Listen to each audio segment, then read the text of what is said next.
Hey Waffle Gang, I do hope you're well. My name is Mark and today we're checking out some more Reddit stories, and if you do love a Reddit story, why not consider hitting that like, subscribe, maybe that notification bell too, and let's crack on with today's first story. Much love guys. Now today's first story is from the Today I Messed Up subreddit, and it says today it's fucked up by knocking on my girlfriend's door. My girlfriend lives in my apartment complex, and I met her one day in September when I was out walking my dog. We ended up going on a date that same night and pretty much instantly hit it off and started hanging out with each other almost every day. We would spend whole days together on weekends and we did so many fun things together. I really enjoyed her company and started falling for her. My girlfriend warned me in November that from mid-month to December 15th, she would be unavailable. I thought that meant I wouldn't be able to see her that often. I didn't know that it meant communication from her would become almost non-existent. She stopped texting me the usual "I miss you" or saying "good night, handsome." It started going longer between texts. After half a week of this, I talked with her and asked if she was okay and if we were okay. She explained that we were okay and she was just incredibly busy, and all she really has the capacity for is work and sleep, and maybe stopping to eat. But she apologized for making me feel anxious and said she would try. Well, time went on, and it got to be 2 weeks since we had spent any time together. I'd gone to see her a few times for maybe 5 minutes in passing. Then my texts and calls started going unanswered. She had told me the last time we were able to speak on the phone that if I ended up getting off early enough on the following Saturday, that I could come over for a bit and we could hang out. I called her that night and it rang to voicemail. I walked my dog when I got home, and when I walked by her apartment, I saw that all the lights were off. So when I got home, I texted that it looked like she had passed out and I hope she got some good sleep. I didn't hear back from her for 3 full days. It didn't look to me like her car ever moved out of her driveway. I never saw her lights on passing by her house. I started to get worried about her because I know she struggles with certain health issues, is super stressed and hates her job. It seems like she suffers from symptoms of depression. So I texted her just saying I wanted to check on her, and it makes me feel worried when I don't hear back from her for this long from her. I still didn't hear anything that day. By the following day, I was extremely worried about her. I couldn't think about anything else. I reached out to her best friend and asked when the last time she heard from her was. She told me it was the prior week. I expressed my worry and said I wanted to give her space, but that I was getting worried and I was thinking about going to check on her. A friend told me that 4 days is plenty of space and that I should go check on her.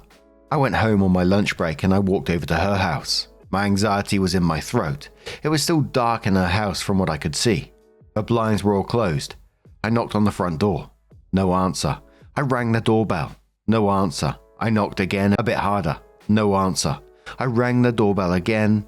No answer. I knocked hard enough that I felt like she'd be able to hear it from the bedroom. No answer. I had my phone out with a text message up and I started seeing the typing bubble. "I'm on a fucking client call. Stop knocking." I immediately left. I sent a text message saying sorry. I was just really worried about her. I thought more and added a little later on that I realized I went overboard with the knocking and I was really sorry. It went another full day and I didn't hear back.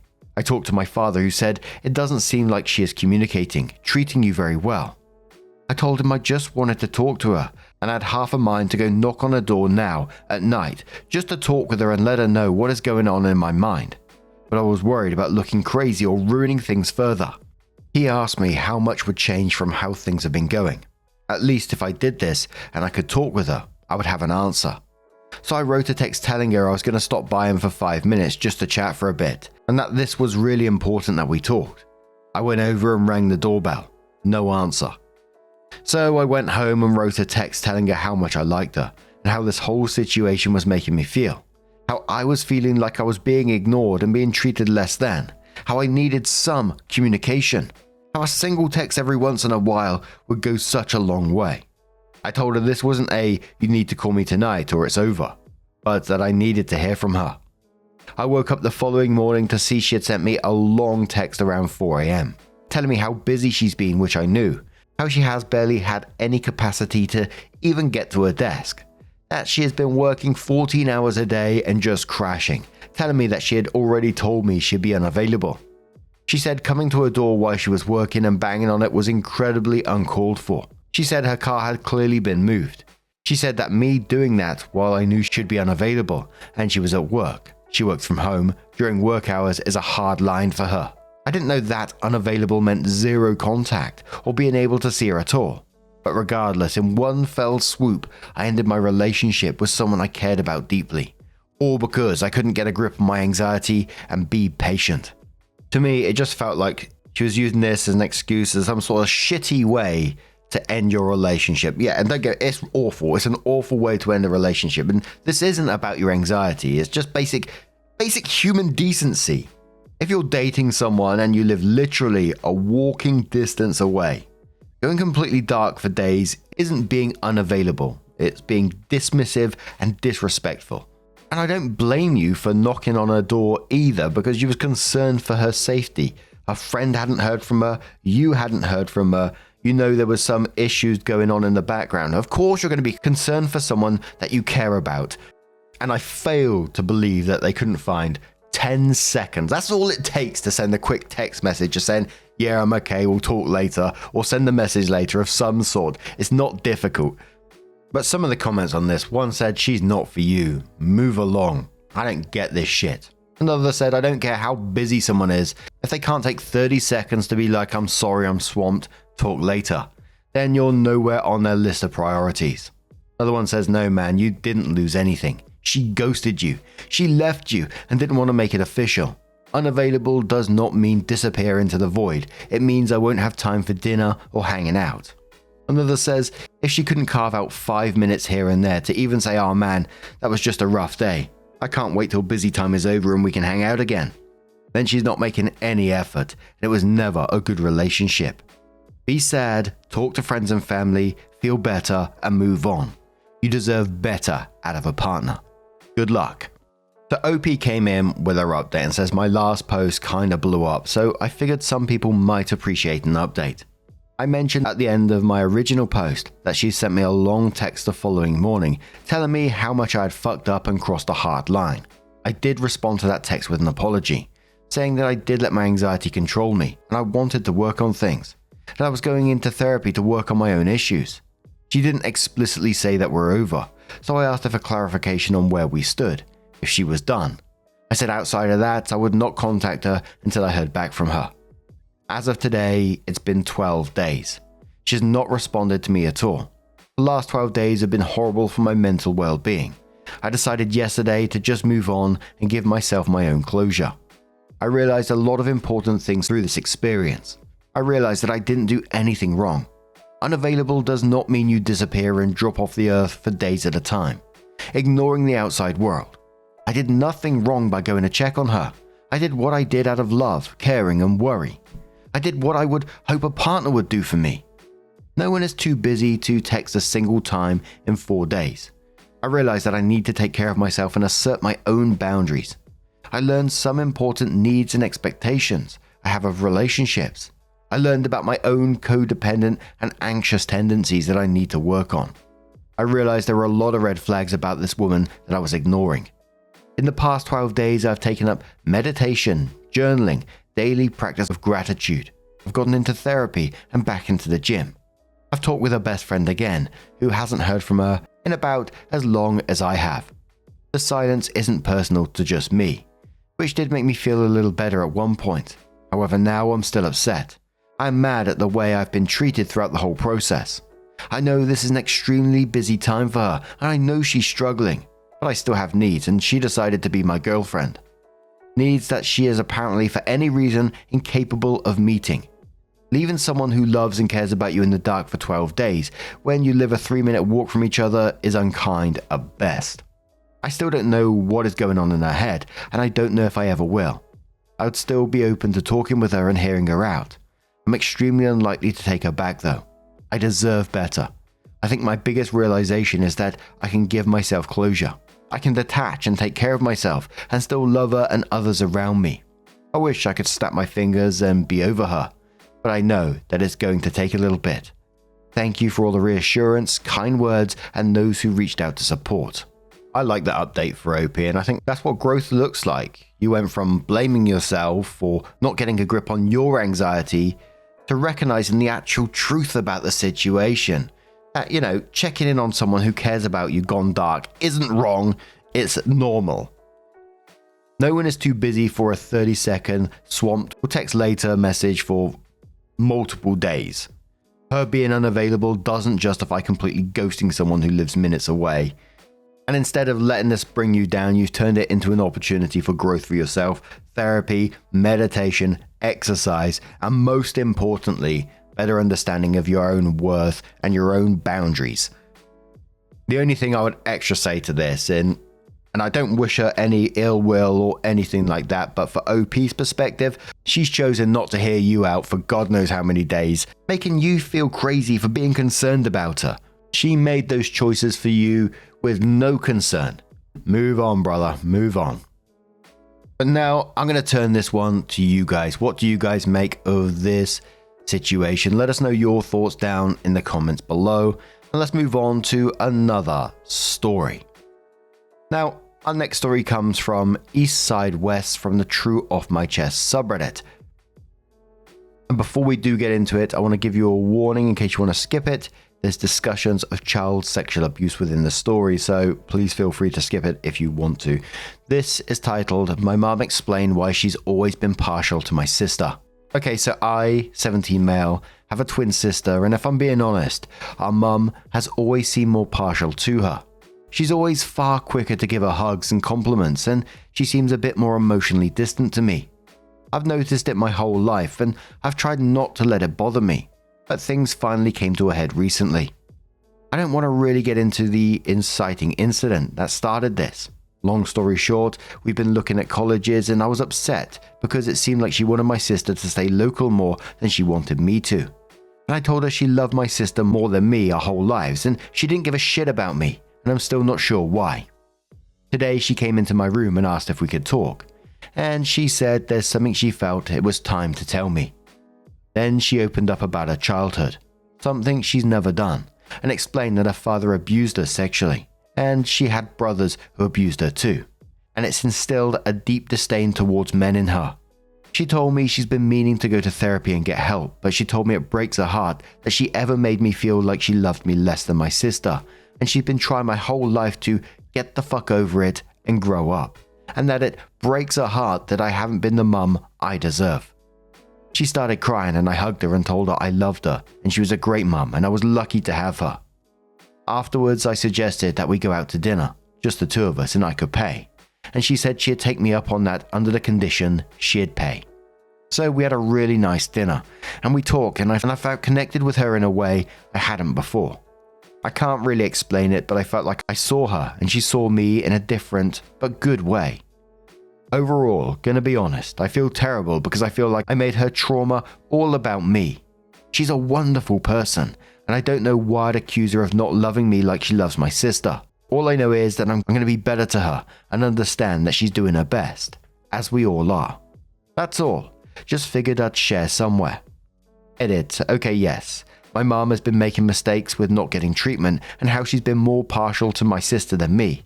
However, that doesn't mean she's a horrible mother like a bunch of comments are insinuating. She's a human being in pain, and she was able to admit when she did something wrong. And just so everyone knows, she did make some calls and has an intake therapy appointment on Wednesday.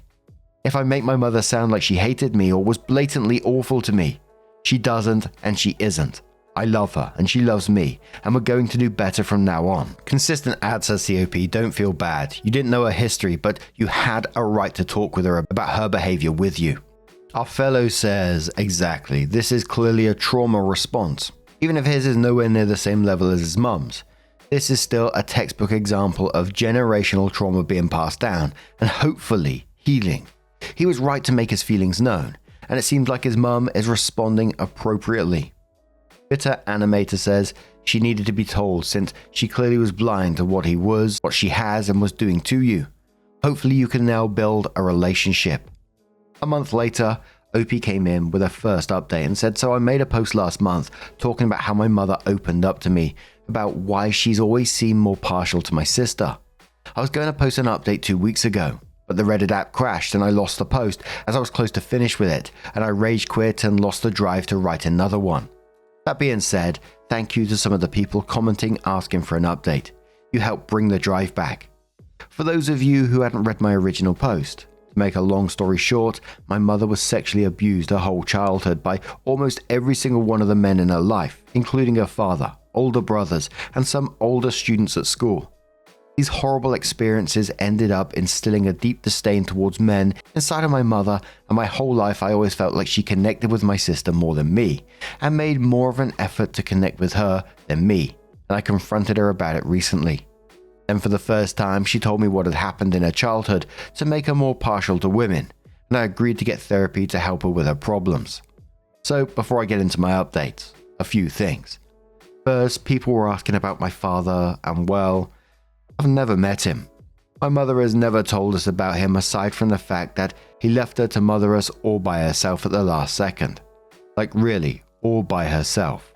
We didn't have any family members we talked to. Additionally, people accused her of telling me the story to manipulate me and get herself a pass. That's just not true. And that's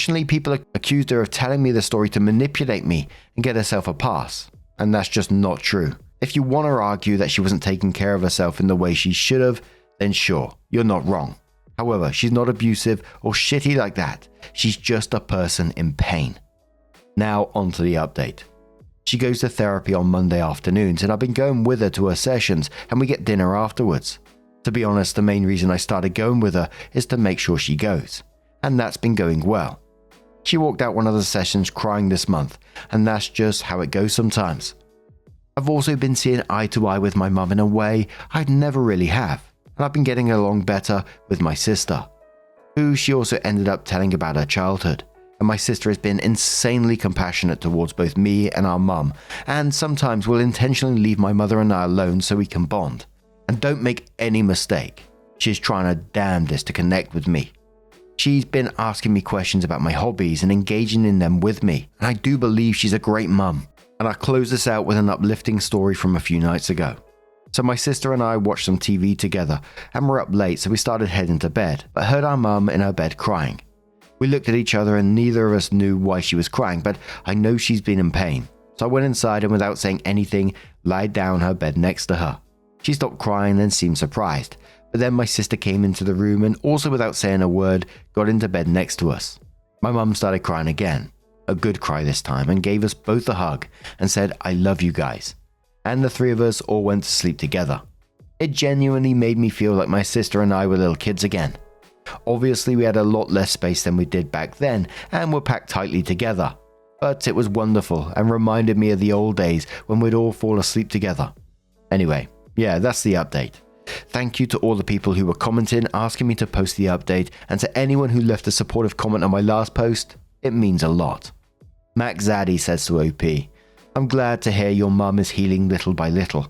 Just wanted to acknowledge how huge it is for her to not panic when you first went to cuddle with her. She was able to connect with you in a special way that she probably couldn't before." OP says, "The cynical part of me wonders if she wasn't comfortable until my sister got in the bed. However, I'll still take it as a victory she trusted me enough to fall asleep with me in that situation." Hell yeah. Max Zaddy replied saying, "Your cynical part of your brain is valid and normal considering the past and her trauma, but she didn't try pushing you out or panic. It was definitely a victory. Sending everyone a hug." Speak of it says, "I'm happy for you, sister and mum. Let the healing begin. Did you decide on a college?" OP says, "I'm not smart enough for some of the big schools like my sister is. One of the reasons I thought my mum loved her more than me. And to be honest, I come to realize that goddamn community college is seriously underutilized. So I'm probably going to stay local. Also, a lot of the stuff I love relating to my hobbies is here, so that makes it a pretty appealing option." Speak of it quoted OP saying, "I'm not smart enough," and says, "Community college is a great opportunity. My child's grades through high school were average. They enrolled in community college. After 2 years, they decided school is cool. With 2 associate's degrees earned, they were accepted and enrolled into state college, close to home. Bachelor's degree acquired. Now, after applying for a master's program, they've been accepted by 13 different schools. So, you never know, OP. Please don't think that you're not smart enough. Some folks take a little longer to connect all the dots of life and receive what school offers. Also, good on you for sticking with your hobbies. Opie says one of the managers at my job told me if he could do it all over again, he'd go to community college, then transfer. It's so much cheaper too. 2 months later, Opie comes in with another update and says, so I figured I'd post another update. I've made posts about my mother who explained to me how she was sexually abused by all the men in her childhood, which is why she's always been partial to my twin sister. And you can just go to my post history to see the full story because I don't particularly care to summarize it again. This one's not as happy. Ever since I first confronted her about it, I've had this sense of resentment towards her I've been trying to compartmentalize and deal with later, or at least in my own therapy sessions. As of late, it's been getting harder to ignore them, and over the weekend I lost my temper and yelled at her asking why she thought it was okay to wait so long to get help, and how she probably wouldn't have done anything if I didn't call her out for her bullshit. She heard me out and started crying, saying the only thing she can say is, I'm right, and I've always deserved a mum who would outwardly love me as much as my sister. And it breaks her heart I didn't get that mother, and all she can say is that she's sorry and hopes I can forgive her someday. I didn't say anything in return and just left the house. I haven't confronted her since, and I know she feels bad, and the shitty part of me feels good about that. But I know she needs all the support she can get, so it's just a shitty situation all round. This is probably above Reddit's pay grade, but I figured I'd post it anyway. One Amazing Day says, to me, this is a good sign and part of the grieving and healing process. Obviously, you're a kind person who understands intellectually that your mother was deeply traumatized. But on a personal level, as her child, of course you deserved better. And that emotion should not stay bottled up or create your own lifelong trauma. And I suspect your mum knows this, given that she responded by validating your point of view. She knows better than anyone that the pain you feel needs to be addressed somehow. And by talking about it and taking the time in between the angry moments to remind yourself and her that you do love her, but you still have a lot of conflicting feelings, you'll really get okay eventually. Don't hide how you feel. Nick says, have you had a chance to talk to someone about it? I think this is something you'll feel for a long time. If you don't talk to someone about it, it might affect other parts of your life. Opie says, yes, I'm seeing a therapist. 10 months later, Opie says, I was thinking today and randomly remembered a year ago, I, 18 male, posted about me telling my mum that she's obviously always loved my twin more than me. And then explaining how she grew up in a house with a father who regularly sexually assaulted and raped her, and she projected that disdain towards men onto me. Since then, my mother, my sister and I have been seeing our own individual therapists, and we've had several group sessions together. So today, my sister is away at college, and I stay local and go to community college. Something, I think I mentioned in my old post, was my mum was pushing me away to go to school and encourage my sister to stay local. Funny how that happens. Anyway, my sister is coming back home this week for the holidays, but I've honestly really enjoyed it here with my mum. She's been making an effort lately to engage with me, the things I'm passionate about, and I'm a big movie fan, so I've been showing her my favorite movies over the past few months. She's made an insane amount of progress as well, and I'm so proud of her. We have a wonderful relationship. It certainly wasn't always pretty over the past year, and even though the work isn't always easy, the payoff is certainly worth it. So yeah, we're doing a lot better than we were when I made the original post last year. Kaleidoscope says, this is fucking great news. I remember your old posts. I'm glad everything is working out and that you're coming together as a loving family. Brooklyn Campbell says, glad to see some good coming out of tough conversations and actual effort put into healing. Lawn Mump says, this is a sweet update. Thank you for taking the time to help your mum feel more comfortable. Opie says, and I'm happy she took the time to understand she was hurting me. Team effort. Oh dear, those bloody onion ninjas again, they're lurking around, sod off. And I can't express enough the happiness it brought me to see them both healing in the way they did. You know, the situation isn't great. The way that Opie was treated growing up, you know, what mum went through and stuff. I can also understand her not getting that therapy when she was younger and up to that point. It's just so complex. People's feelings and thoughts are just so complex. Yeah, in an ideal world, she would have got that therapy, but I've seen this in real life. I know someone that was When I was younger, there was a big gang of us when we was younger, you know, and we mixed girls, boys. It didn't matter. We played with each other no matter what. And none of us really suspected anything. But when we grew up and we're all in our 20s, we found out that 2 or 3 of our friends were abused by an older guy when they were younger. Like when we all used to hang about together. And it's by a guy who's a few years older than the rest of us, but used to hang around the area with us and occasionally talk to us and stuff. And it's so it's so messed up because it's like none of us saw it apart from these poor girls that went through it. And one day it came out in a therapy session what had happened to them in their later years, you know, because they were traumatized by what happened to them. And then he got put away for 15 to 16 years, and the list of stuff, it's messed up. But I'm so glad in this story that they are healing in what's, I think, is the best way possible for them. And I really, really do wish them all the best moving forward. But now I'm going to turn this one to you guys. What do you guys make of this situation? Let us know your thoughts down in the comments below. And just a huge thank you for being here today, getting involved in the stories, your love, your support, your time. It always means the absolute world to me. So thank you so, so much. And hopefully I'll see you in the next one. Take care and much love.